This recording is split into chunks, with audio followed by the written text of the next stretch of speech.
Question 1. What must a bus driver do if there is a defect discovered in the air brake system during a pre-trip inspection? A. Continue driving and check the brake later. B. Report the defect to the carrier and have it repaired before driving. C. Use the emergency brake instead. D. Perform a quick fix and proceed. The answer is B. Report the defect to the carrier and have it repaired before driving.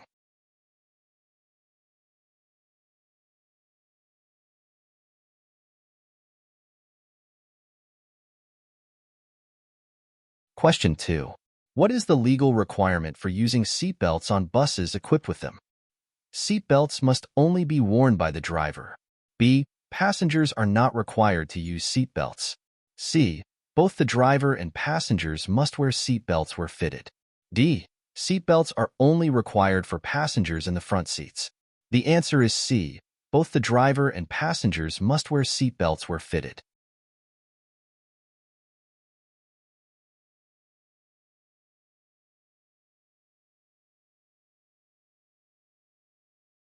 Question 3. How should a bus driver ensure that cargo is properly secured when transporting goods on a bus? A. Secure the cargo with a seatbelt. B.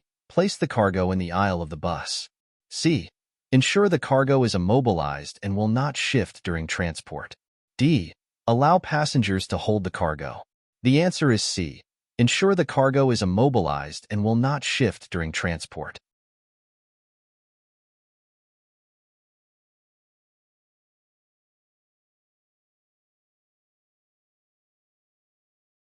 Question 4. What is required for a bus to be considered a school bus in Alberta? A. It must have a seating capacity of more than 30. B. It must meet the CSA D250 standards and be primarily used to transport students. C. It must have yellow paint and no flashing lights. D. It must be a foreign manufactured vehicle. The answer is B. It must meet the CSA D250 standards and be primarily used to transport students.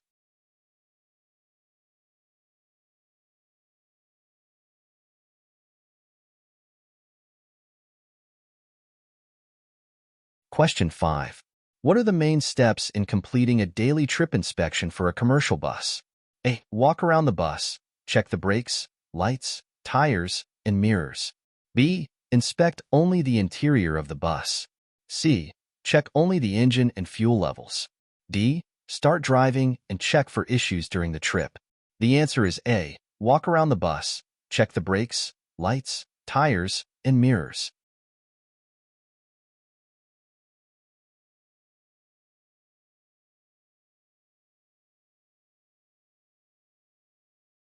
Question 6. What is the maximum speed limit for a school bus traveling in a school zone when children are present? A. 30 kilometers per hour. B. 40 kilometers per hour. C. 50 kilometers per hour. D. 60 kilometers per hour. The answer is A. 30 kilometers per hour.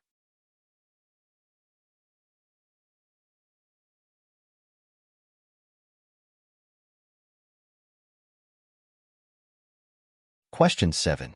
What should a bus driver do if they encounter a low clearance warning while driving a tall bus? A. Stop the bus and find an alternate route. B. Drive through at a slower speed. C. Reverse immediately. D. Continue driving if no passengers are on board.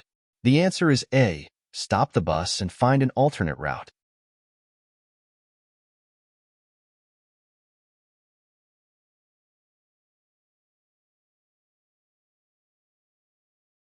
Question 8. In which situation is a bus driver required to yield to another vehicle? A. When merging into traffic on a highway. B. When driving in a residential area. C. When the other vehicle is at a four-way stop. D. When approaching a fire station with an emergency vehicle exiting. The answer is D. When approaching a fire station with an emergency vehicle exiting.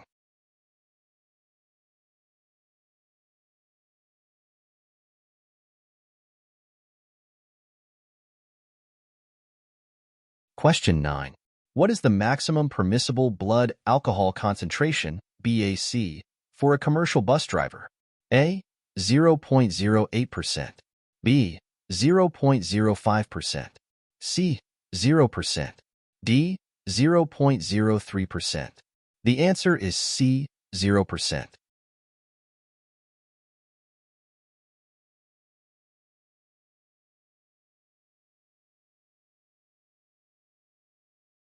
Question 10. When should a school bus driver activate the red flashing lights while stopping to load or unload passengers? When the bus is fully stopped. B. When approaching the stop and at least 10 meters away. C. After passengers have boarded or exited. D. Only when unloading passengers on a highway. The answer is B. When approaching the stop and at least 10 meters away.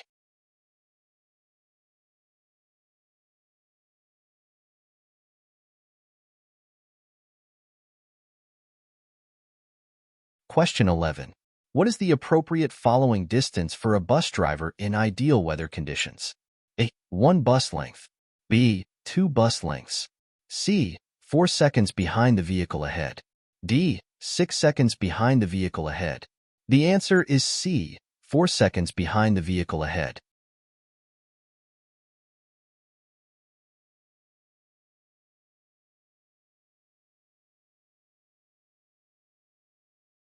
Question 12. Which safety feature must be inspected and fully operational before driving a school bus? A. Windshield wipers. B. Crossover mirrors. C. Exhaust system. D. Backup camera. The answer is B. Crossover mirrors.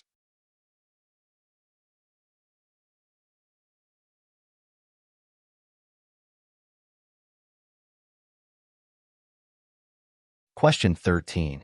What is a key responsibility of the bus driver when transporting passengers with disabilities? A. Reduce speed throughout the journey. B. Ensure their mobility equipment is properly secured. C. Avoid talking to the passengers during the trip. D. Only use the front door for entry and exit. The answer is B. Ensure their mobility equipment is properly secured.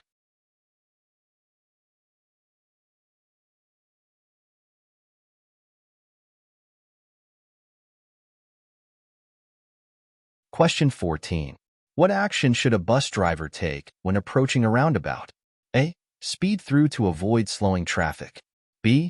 Stop completely before entering. C. Yield to traffic already in the roundabout. D. Enter the roundabout regardless of other vehicles. The answer is C. Yield to traffic already in the roundabout.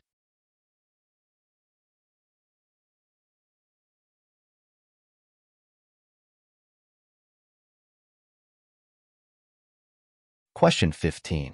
What type of emergency equipment is required to be on board a commercial bus? A. A fire extinguisher and first aid kit. B. A spare tire and fuel can. C. A tow rope and jumper cables. D. A flashlight and blanket. The answer is A. A fire extinguisher and first aid kit.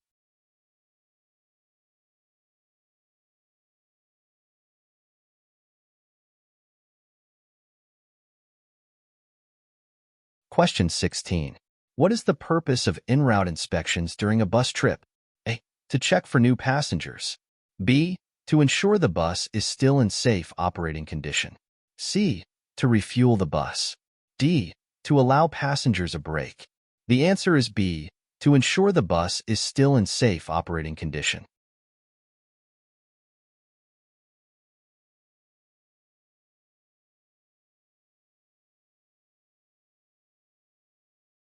Question 17.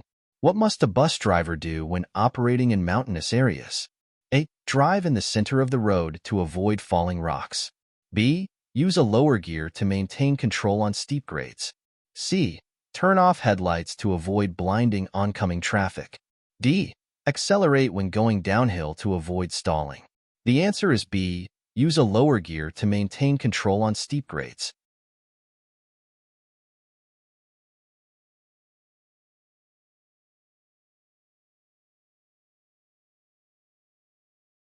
Question 18. What is the appropriate action for a bus driver if passengers are unruly or causing a disturbance? A. Stop the bus and address the situation safely. B. Ignore the situation and continue driving. C. Drive faster to reach the destination sooner. D. Eject the passengers immediately. The answer is A. Stop the bus and address the situation safely.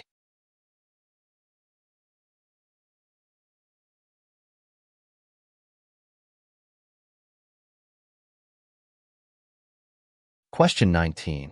When should a bus driver conduct a post-trip inspection? A. After parking the bus for the night. B. Before loading passengers for the return trip. C. Only when required by law enforcement. D. Before starting the engine. The answer is A. After parking the bus for the night.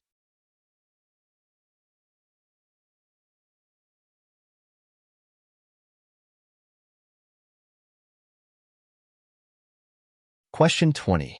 What should a bus driver do to reduce glare during night driving? A. Use high beams at all times. B. Adjust the interior lighting and dim dashboard lights. C. Keep the bus lights off. D. Drive slower and use hazard lights. The answer is B. Adjust the interior lighting and dim dashboard lights.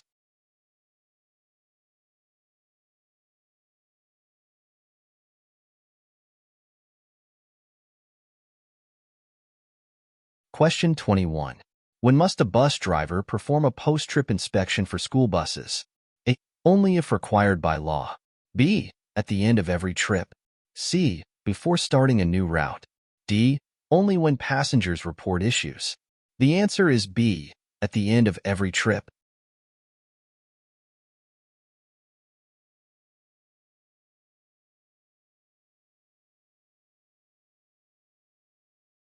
Question 22. What should a bus driver check during a pre-trip inspection of the tires? A. Only the tire color. B. Tread depth, inflation, and signs of damage. C. Tire pressure only. D. The size of the tire. The answer is B. Tread depth, inflation, and signs of damage.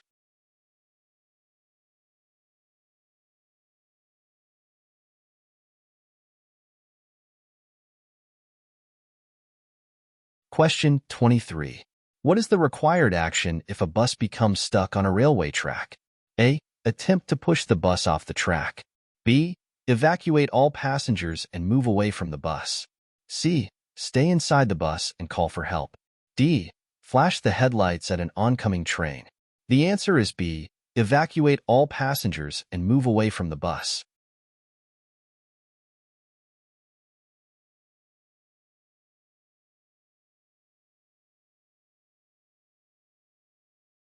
Question 24. How often should a bus driver check their mirrors while driving? A. Every 30 seconds. B. Every 5 to 8 seconds. C. Only when changing lanes. D. Once during the trip. The answer is B. Every 5 to 8 seconds.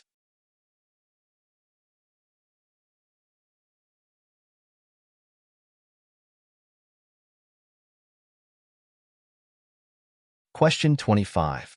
What is the maximum speed a bus should travel in a school zone?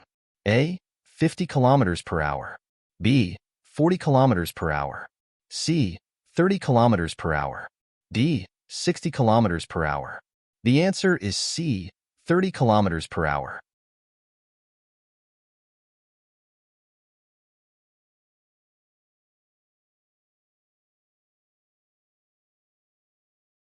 Question 26.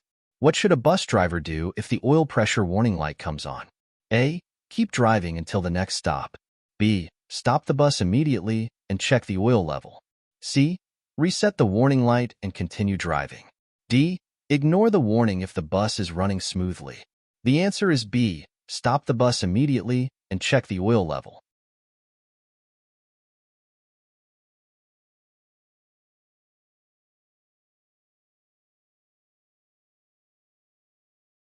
Question 27. What is the required procedure when backing up a bus? A. Use only mirrors to guide the bus. B. Use a spotter to assist in backing up safely. C. Reverse quickly to minimize time spent in reverse. D. Ignore all blind spots. The answer is B. Use a spotter to assist in backing up safely.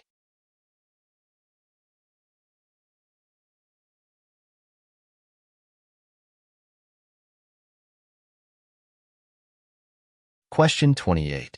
What action should be taken if a school bus crosses a bridge with a height restriction lower than the bus's height? A. Continue driving slowly.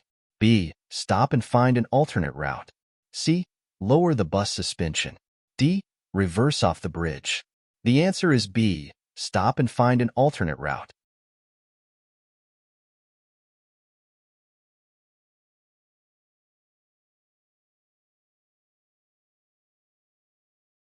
Question 29. What should a bus driver do if the brakes fail while driving downhill? A. Turn off the engine. B. Use the emergency brakes and shift to a lower gear. C. Speed up to maintain control. D. Continue driving and look for a flat road. The answer is B. Use the emergency brakes and shift to a lower gear.